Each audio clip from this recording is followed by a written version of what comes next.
and you're watching In the FLO. Of course, I'm from Florence.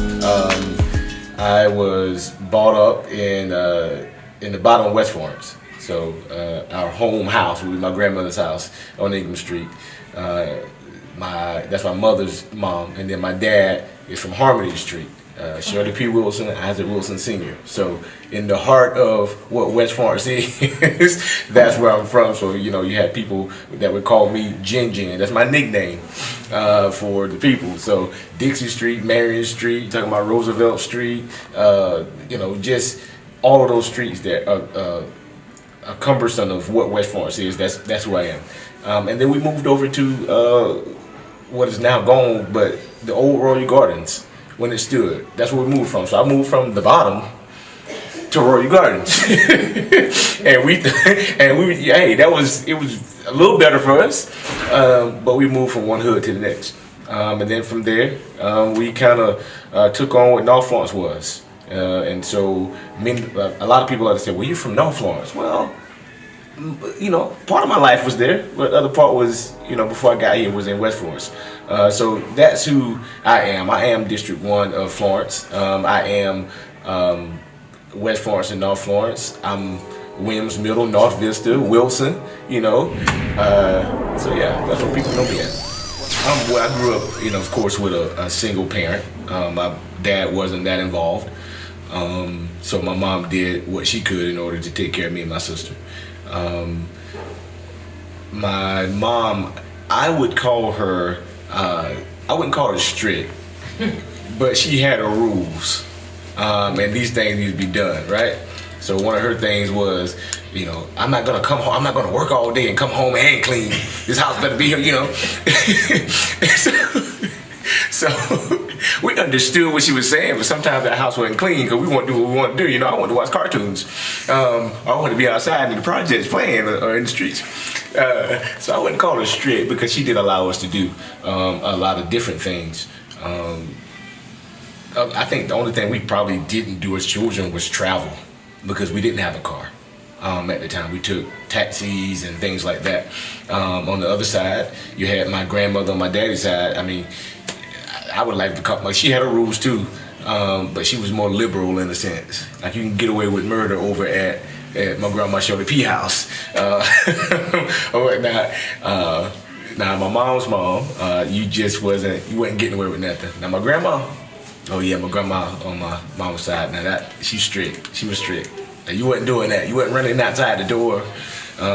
Get outside and play. All of that stuff. So. I had a whole host of a lot of different things when it comes to raising that were that was challenging at times and fun at others. Now I will say I never thought that my dad didn't love me. At no point did I ever have that as an issue. I think he did. My dad, battled alcoholism or whatnot, so I understood that. At 7 and 8, now I understood what it was. Because I would see my dad come down the street and he would be staggering or whatever. But no matter how drunk he was, he knew who I was, and he would reach in his pocket and give me $1, $2, whatever he had in his pocket. And he always told me that he loved me, and he'd go down to my grandmother's house. So I had no problem with that. But I did look at my other friends. It was like, well, your dad's present, mine's not. So looking in the stands and not being able to see him, looking at the bleachers and not being able to see him, that hurt for a little while. It did. But then now looking back, he dealt with a problem. He dealt with an issue. And, my whole thing now is to make sure that other young kids at my age that I was can understand what the issue is a little earlier, so they don't have those years and those days that they feel like nobody cares or that their dad's not there. Just understand he's not here because of a choice. He's not here because of there's something going on. So it's just helping people understand that, looking back now. The alcoholism took over. It was the disease, and it took over. So I went to the old Carver. I got kicked out of first grade. I got kicked out of second. We transferred over to North Vista. I probably stayed there a year. Got kicked out of third grade. Went back over to Carver. got kicked out of there. Eventually ended up, because again we moved. Eventually ended up at North Vista. Got kicked out of the 6th grade. Went over to Williams. Got kicked out of the 7th grade. Later days went to Wilson. Got kicked out of the 9th grade. So school wasn't a thing for me at a certain point, but it did begin to matriculate when I went to some kind of conference or something, and in 10th grade, I kind of said, okay, hey, I got to start taking this thing serious. And that's when politics was introduced, and I said, well, I like this. And so I gravitated towards that and got on the road to being successful. And I was supposed to graduate in 2005, but I hadn't been getting kicked out. But I ended up graduating in 2006. Well, come 2006, in May, they said, hey, well, you need 2 credits in order to walk across the stage. I said, well, no, I'll see y'all later. I'm going to Denmark Tech, and I'm going to get my GED. So I left with my friends, and I went and got my GED within 3 months of being there, and then enrolled in regular classes in January of 2007, full-fledged college student. And then I got a scholarship to go play baseball at Mars in 2007, and the rest of it's history. I think it was just me just wanting to be the class clown. Me just wanting to be just into something mischievous. Because there was nothing that, wasn't mad with my daddy, wasn't mad with my mama. It was just me just not want to listen, just being a bad kid. And, just going against the grain. You was going to tell me this, I was going to do this. You told me I couldn't do this, I was going to do this. So it's just me being a bad little boy. That's it. There's no trauma, there's none of that. It's just bad. I would say, it was just introduced with paying more attention to the news. It was introduced by taking American government, taking econ. And you had teachers like Miss Sterling, who taught home economics, but she was talking about life issues or whatnot. She wasn't just teaching like you to sew and all the stuff. She was teaching you like home economics and what you're gonna do when you leave here. You got to pay these bills, you got to do this, you got to do this, you got to find a job, and she was teaching that. And so politics was just there, and I picked it up, and it was almost like having a seat at the table to tell somebody what to do, having a seat at the table to be able to make these decisions happen. And so that's why that's what I grabbed hold to. And so I said, I want to do that. I want to be important. Like, okay, I can tell people what to do. I get to make laws that people got to follow, whatever. And so I grabbed hold to it, and it became a love of mine and a passion of mine. But as we delve into what politics really was, it was changing lives, it was changing the quality of life, and then there were certain things you just couldn't do because you had no control over, and how do you get it done? And so it was about public policy, and I might have to cut a deal over here to make this right here happen. The water's brown in this neighborhood, but it's over here is clear and coming out good. So how do we get this water over here? Well, I got to cut a deal over here to get this water because they need that water. It was just all of that, and just wow, like it was mind-boggling. And so for me, I wanted to use my mind. I didn't want to work hard and use my hands. I wanted to use this. And so when people always talk about working hard, I always tell people we have to start telling our children that working hard doesn't just mean with your hands. Working hard means thinking of solutions, how to put patterns together, how to put things together. You're still working hard, you're just using your brain. So I worked hard and used that, and I thought politics gave that avenue. And it's still giving avenues and giving ways today. Well, my mom was an avid softball player. I think if you ask any country softball player around here about my mom, they'll tell you she played softball. And then my uncle, who's now passed away, he kept me into it. So it was just something that I was good at, and it gave me a chance. All that energy that I had, that I had in school, it matriculated to the baseball field. And so baseball was just always there for me to have that outlet for my anger and all that stuff like that.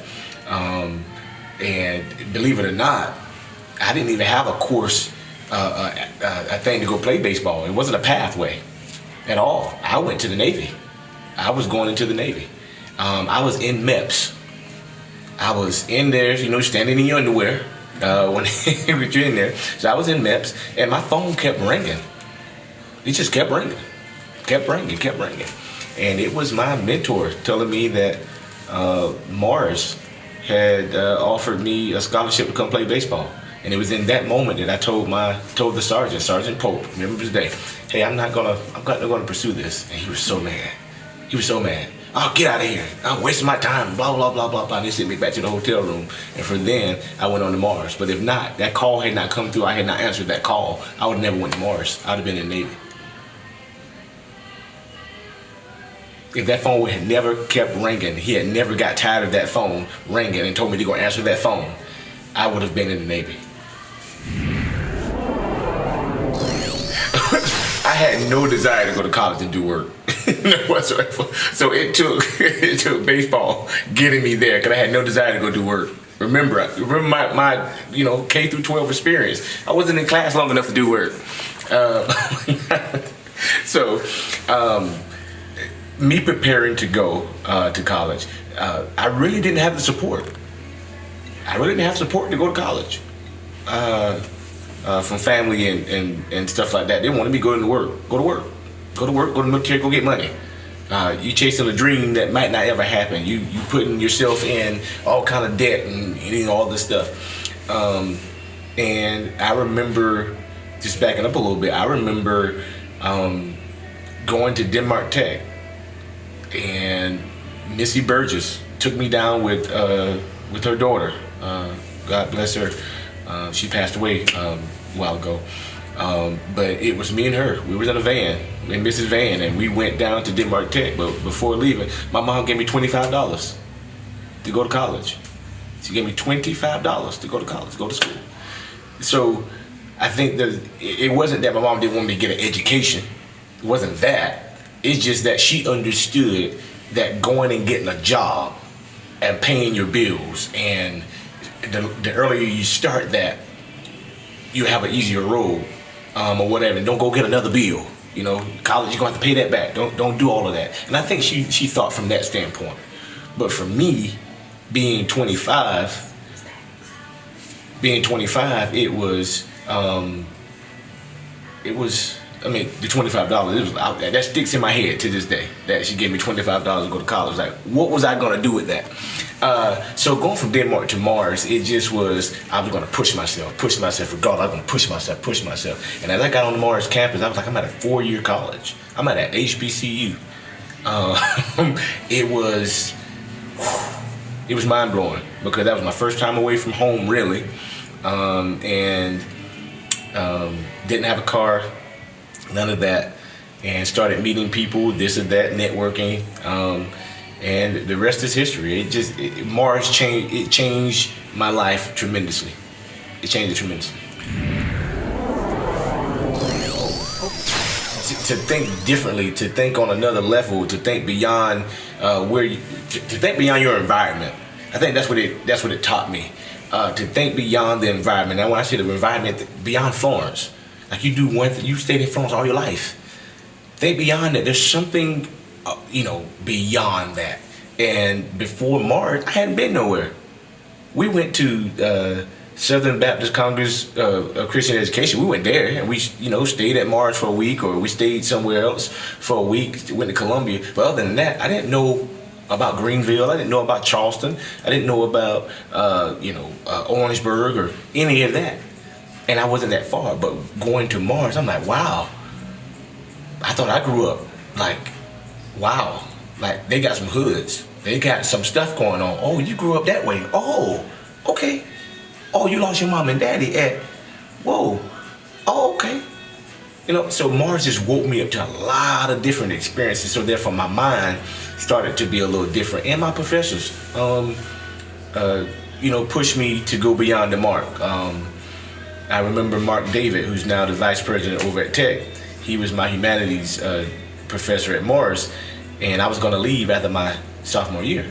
I was going to go to the University of South Carolina, play baseball. And he said to me, Isaac, I'm not going to sway you anywhere to go, but I'm going to say this.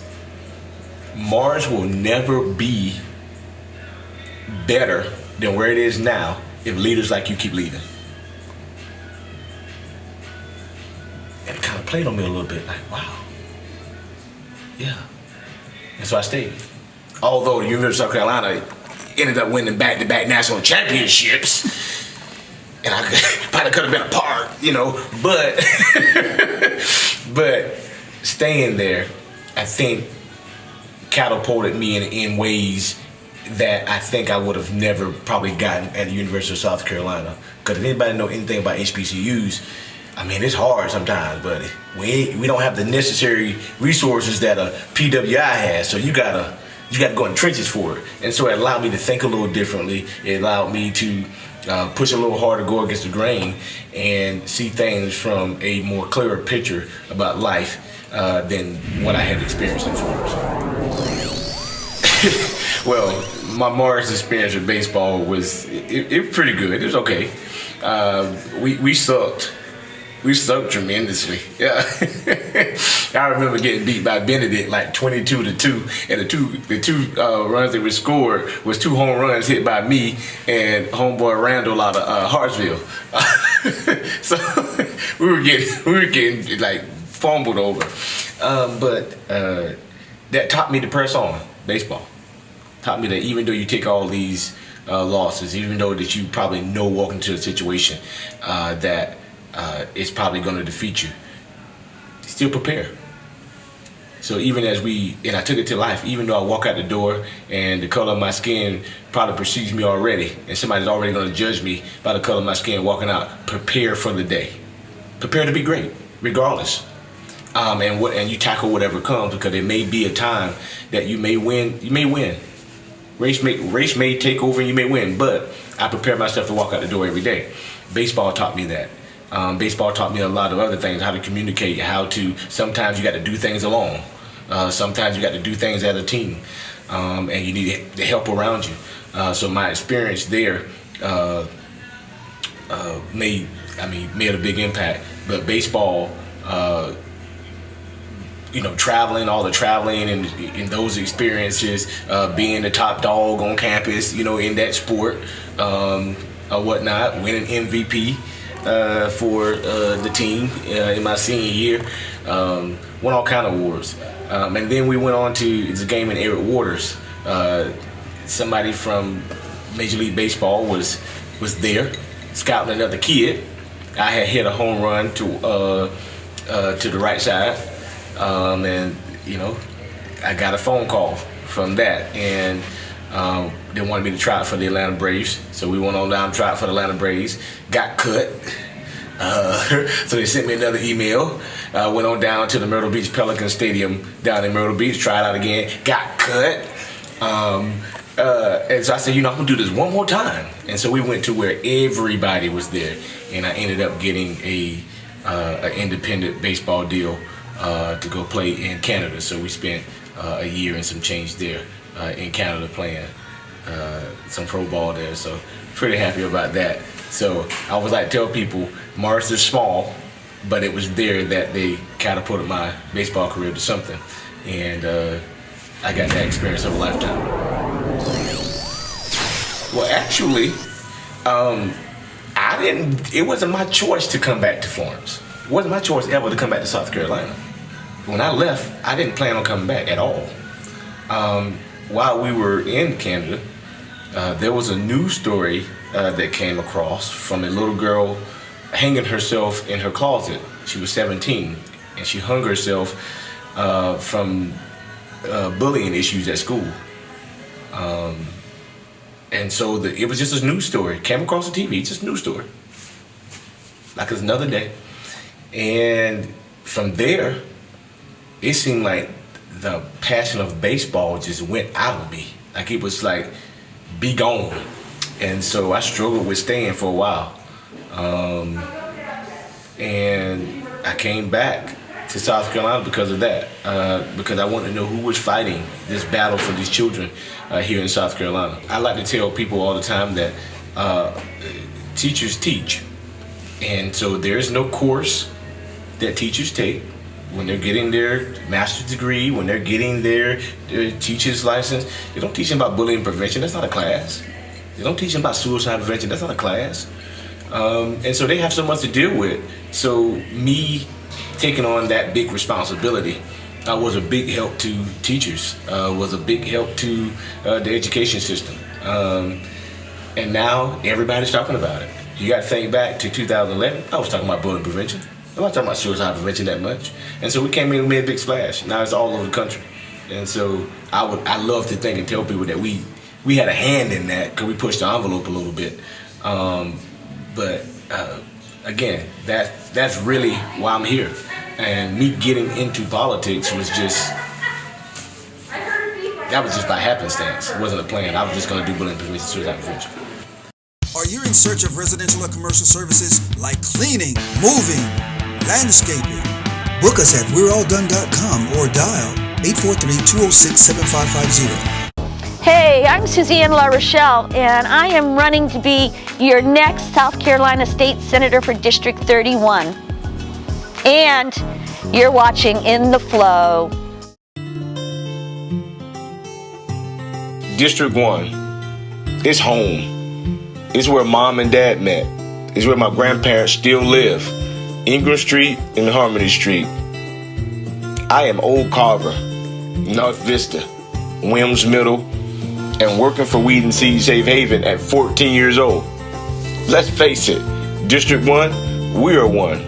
We are resilient, we are family, friends, and we are a community. District 1, I'm running for us. See, for me, it's all about the future of Florence. I believe the stakes are too high for us not to have a seat at the table. We have an opportunity to bring real change to our city. District 1 needs a leader that will remain focused on our best interests as a community, ensuring that we have vibrant urban neighborhoods that are growing and expanding. We want safe communities, playgrounds, and parks for our children, and well-serviced public transit for our neighborhoods.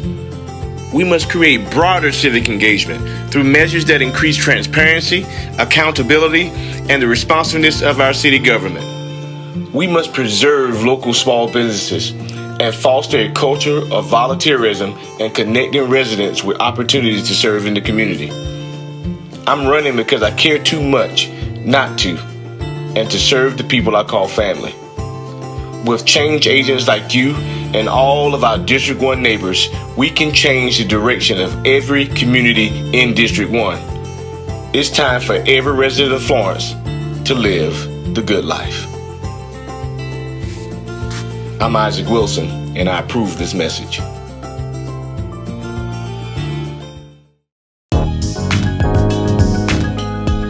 We now return to In the Flow with Isaac Wilson. Well, we just aim to be a mediator between the home, being the parent of the child, and school, because many times that's lost. We don't know what's going on. The teacher doesn't know what the child is dealing with at home. The parent don't know what the child is dealing with at the school. So we just try to come in and say, hey, this thing is happening. How do we mediate that issue? And so a lot of parents love to say that their child is right, all the time. Your child's not right all the time. Neither is your child wrong all the time. But there's certain things that we need to talk about, that we need to know that there's issues. We don't know that your child didn't eat last night, right? You need to let somebody know that your child's not eating, which is one of the causes that some kids actually become bullies, because they're not eating, they're not getting enough sleep, they're not doing something, so they're irritated, they're aggressive. And so they go and take their frustrations out on someone else. We just get to the bottom line issue of what bullying is, and we try to bridge that gap to help those families and to help the school district and how we mediate those issues. And even with suicide prevention, we look at those signs, teach teachers what those signs are. We start seeing a kid who never wore a hoodie before start wearing a hoodie, and it's 95 degrees outside. That's a sign. That's a telltale sign. You see a kid that loves to eat all the time. Now at lunch, you don't see him eat nothing. Those are telltale signs. Regardless of what he tells you, those are telltale signs. Somebody who wears shorts, but they got on long sleeve shirts. That's a telltale sign. We might need to find a way, ask questions, probing, and pull those sleeves up. Might be some cutting going on, whatever. We just thought that would be our way of helping this epidemic that we have when we talk about bullying and suicide prevention. So that's where the Isaac Wilson Project steps in. If the school district's not doing what they're supposed to, we come in, we sue school districts because ultimately we're on the side of the child. We're on the side of the child. And so we want to save their lives, and so we want that first incident that happens to be reported so we can stop it there. We don't need to get to the 10th, 12th, 13th incident and now we have a young kid who's committed suicide, or you got somebody bringing a knife to school trying to kill somebody else. And these things have happened. They're not just stories, they've happened. So that's where we stand, and that's how we help our community. Me getting in a race for city council is just really all about changing Florence and making Florence an equal society. It's not equal, and so what we see on one part of the west side, we don't see on the other, and what we see on that side of town, we don't see in East Florence, we don't see in North Florence. So it's just to make a balance so that everyone can have the same access and resources to a better quality of life. And so that's what being on council is. And if I'm gonna do it, why not go and be the leader for my people, who I call my family, in my communities. They know who I am. They know the work that I've done. They know that I'll help them. They know I'll give the shit off my back. So who's better to go in the fight than somebody that has been to your rescue, that will come to your rescue, and that will make things equal and won't take advantage of you, won't take advantage of the position, won't take advantage of the leadership, and the opportunity, because it's an opportunity. People vote you in because they want real change, and it's an opportunity, and that opportunity can be taken at the next time people vote that you didn't do a good job. So I know that I'm more than capable for the job. I never forget where I come from, and so my decision with Ron was very, very easy. My grandmother still lives in the district. My grandfather still lives in the district. My mom is just across the district. My sister lives in the district. Everybody's there. It's my family. And so I want to give my family a better quality of life. And their friends and my friends and their mothers and fathers who live in that district. I want to make sure they're good. So these aren't strangers that I'm going to represent. These aren't strangers that I'm fighting for. I'm fighting for my family and my friends to have a better quality of life. And I keep saying quality of life because that's what it's about. It's about the quality of life. We're talking about jobs that come in. We're talking about good, clean water. We're talking about a great downtown, places to shop. These are things that we need as everyday citizens to thrive and say, hey, I want to stay in Florence, and I want to be surrounded by my family and friends. So I want to give them the best quality of life, that they'll continue to stay here, and that kids that are graduating, they'll go to college, but they'll come back to Florence and they'll stay. On the Spot Handyman Service is here to provide you with high quality services that you can depend on. There's a spot. We definitely on the spot. Guaranteed. Need an addition? Need a structure built from the ground up? We do all interior and exterior remodels and upgrades. On the Spot Handyman Service. On the Spot Handyman Service. Need a handyman?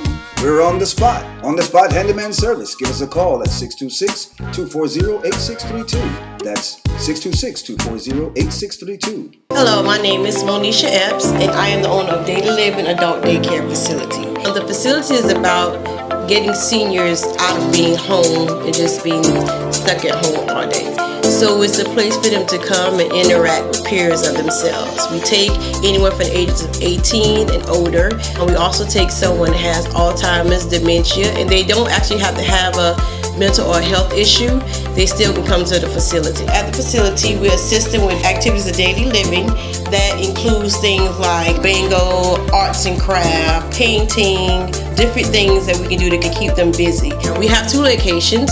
We have one in King Street and we have one in Florence, which is one of our newer locations. We are located on 500 Pamlico Highway, Suite G, and my contact number is 843-206-9042, or you can contact me via email at dailylivingllc@yahoo.com. And we'll be here to take care of your loved ones during the day while you're away. Have an issue with anger management? Stop. Think. Walk. Run. Laugh. Dance. Relax. Breathe. Change location. Listen to music. Talk to someone. Take charge of your mental and behavioral health. Get help.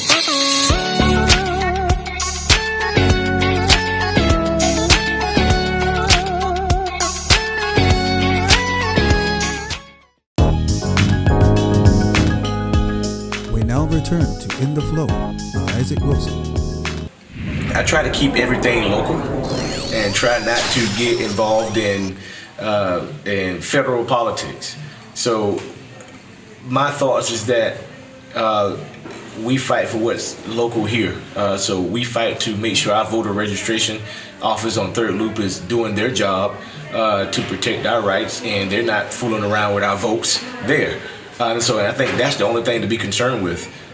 Whatever they do in Washington, they do in Washington. My concern would be to the citizens here in Florence, ensuring that their vote matters and that their vote isn't taken advantage of. My vision for the city is that we see vibrant neighborhoods.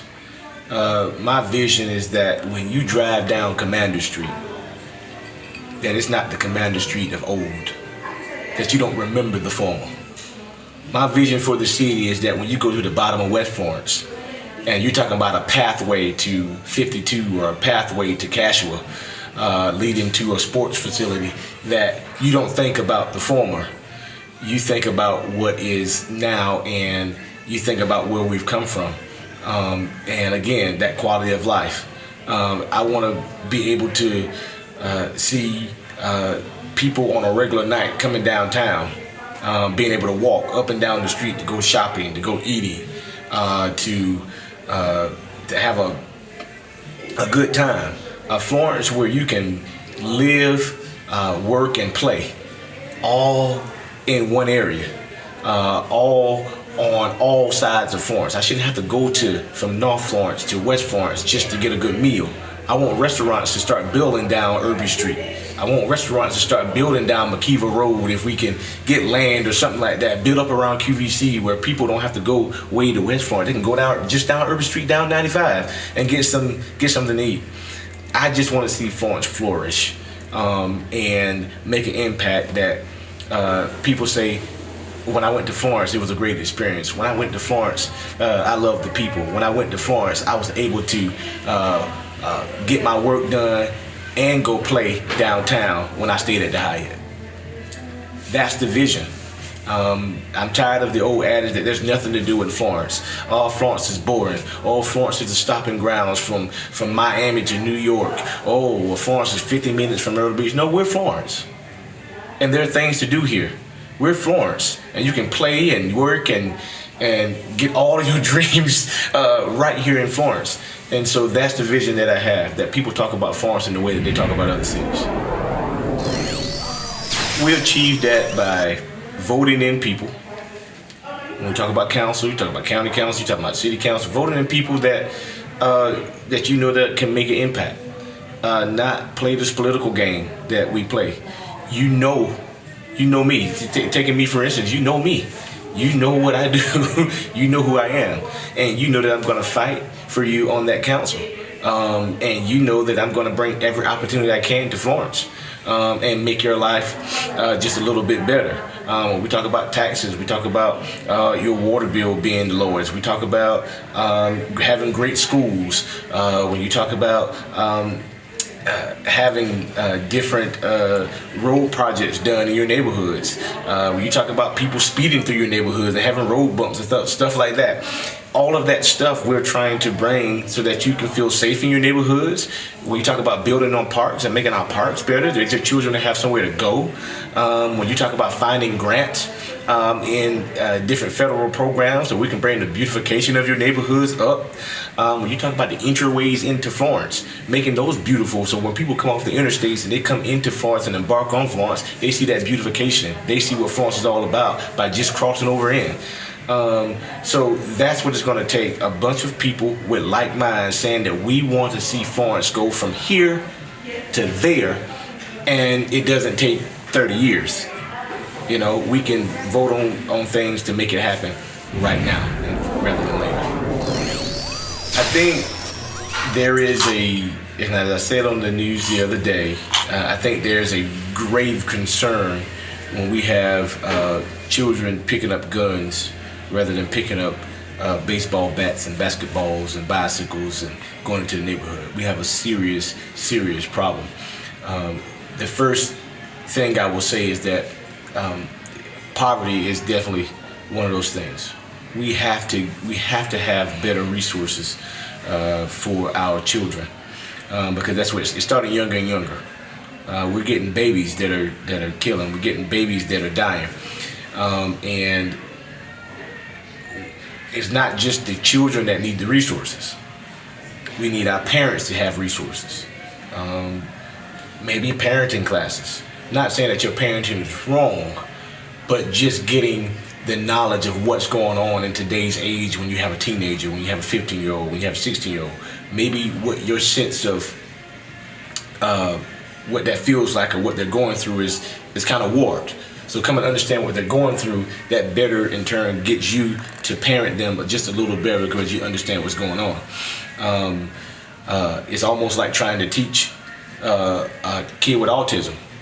I can't teach a kid with autism the same way that I teach a kid that has ADHD. It's two different spectrums. And so I have to both understand those two students in order to teach them individually.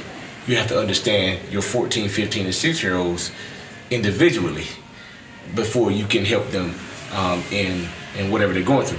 So it's several different things that is kind of happening, that this violence is increasing. Some of it is just, entertainment and television is got pompous stats on that. And we're trying to emulate all these people. They're trying to get to money fast. Everything's about money, get to it fast. And sometimes you just have to take the back road and just kind of lay low and let things stack up and build up and not trying to get to it fast because you're going to mess around and not even get a chance to get there because you're going to be 6 feet under. So we have to condition our children to think a little differently. We have to get mentors in their lives, mentors that really, really care, mentors that are really, really showing your children what it's like to come from point A to point B. This is what I did to get from point A to point B. Yours may not look like mine, but this is the hard work that it took to get here, and nothing was easy. And nothing's going to become easy. So we got a lot of former, drug dealers. We got a lot of former gangbangers that are doing well in businesses these days. Those are the people. Those are the people we're missing from the table because they've been in the trenches. I don't think you need another lawyer or another doctor or another politician, another community activist to come to the table and be mentors. You need people that have been there, that can tell them, hey, I understand what you're going through. I understand. But that ain't the way to go. I'm here to tell you that ain't the way to go. I lost years of my life. I've been to jail. I left my mama crying for 16 years because I was grown. My child didn't see me for 14 years because I was gone. Those are the stories we need to hear. And those are the people that I think that need to be mentors so they can really, really spark another interest in our children.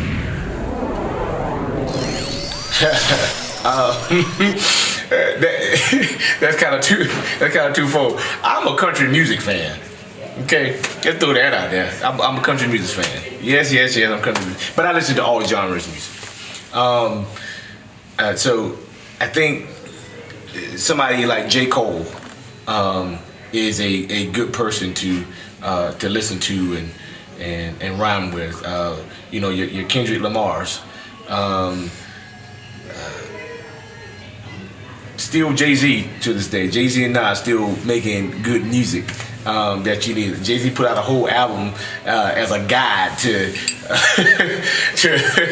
to economics, and it sent waves for people. They learned something, about investing and all that good stuff. So those are just some of the people that I kind of vibe to. This new age music I don't really get into because half of it I don't understand what they're talking about. So I don't get into it. I can barely hear what they're saying and making out. And then some of the stuff I can hear is not making a positive impact in our communities. And so I think that's where our children have fallen to the side because they're trying to be like that or emulate it. Some of these lyrics is just, some of the lyrics are what the children are going through. And so when you give them a solution in your song, they try to emulate that solution out here, and then they're trying to get themselves killed. Or they start a war somewhere. So I think our rappers need to be mindful that young folk are listening to the music, and you are giving them solutions. When you said that you shot a club up, or you said that you had to handle this and handle that and blah, blah, blah, and the way that you did it, these kids are saying, well, oh yeah, Lil Bobby did that to me. Oh, that's how I should handle it. Okay. Oh, that'll make the name for myself. And they go out and do it. And so the impetus of the versus battle was about the songs, about hits. So if we're going to that standard of the versus battle, I want to see Jay-Z versus Beyonce. If you're talking about hits and it's about the music, I want to see Jay-Z versus Beyonce. And a lot of people say, oh, they ain't in the same genre. Well, there was a lot of people that wasn't in the same genre that did versus. But the hits, I want to see them go. My best versus battle thus far, probably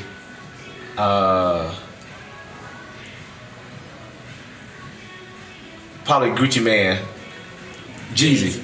That probably was the best one.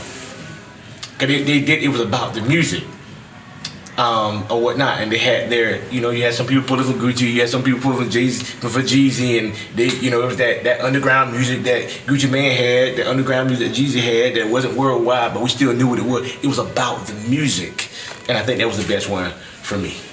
Yeah, two different styles of that. They don't have as many songs as 3 6 got that can make somebody like. And then it was the whole. They from the West Coast. Somebody don't know half of your music because we're on the East Coast. So we know the hits because they were hits, but we don't know the songs that just was on the radio in Cali. We don't know those songs. So it wasn't good. It wasn't a good look. So people like Tanya Mormon and Tyler Davis with More Than Words, I've supported them, and I think they have grown. But I think if they were to have the resources, talking about money, to fulfill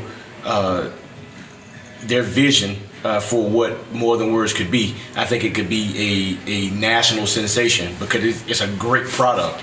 And so it takes people, business owners, it takes community leaders, it takes the city, the county, everybody saying, hey, let's reach down and see where we can get some money from to support this great cause of arts.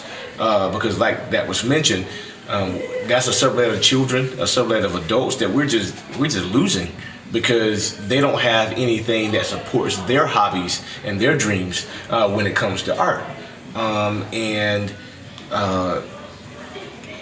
And people don't get to see what they're capable of. So we need to put the money where our mouth is, and support any and everything that got to do with arts. But I would start with More Than Words because they have a great product already assembled. For me, I'm just a person that I model our motto of care, concern, and commitment in everything that I do. Whether that's being a a member of city council, whether it's being a community activist, whether it's being a bullying preventionist, I walk around with the badge of care, concern, and commitment in everything that we do. I just ask parents, teachers, and everybody else to show that care, concern, and commitment to their communities. Show it to our children. Show it to yourself. Give yourself commitment in what you're putting forth out there. Show care in it. And be concerned about where it may end up. Be concerned about where your children may end up. And lastly, to parents specifically, while you're out there giving your child everything that you did not have, please remember, always remember to give your child everything that you did have. And that's discipline, that's nurturing, that's love. They need it in this time, and they need it in this moment, because they're getting fake love, they're getting fake nurturing from people in the community and from somebody that you don't even know. Why not give it to themselves and give it for yourselves to them? So that's it in a nutshell. I love everybody and I'm willing to help everybody. And if there's anything I can do for you, you can catch me on all social media platforms, Isaac Wilson, Twitter, Instagram, and Facebook. I'm there. Website is www.theisaac.wilsonproject.org. And we're here to help and support any way we can.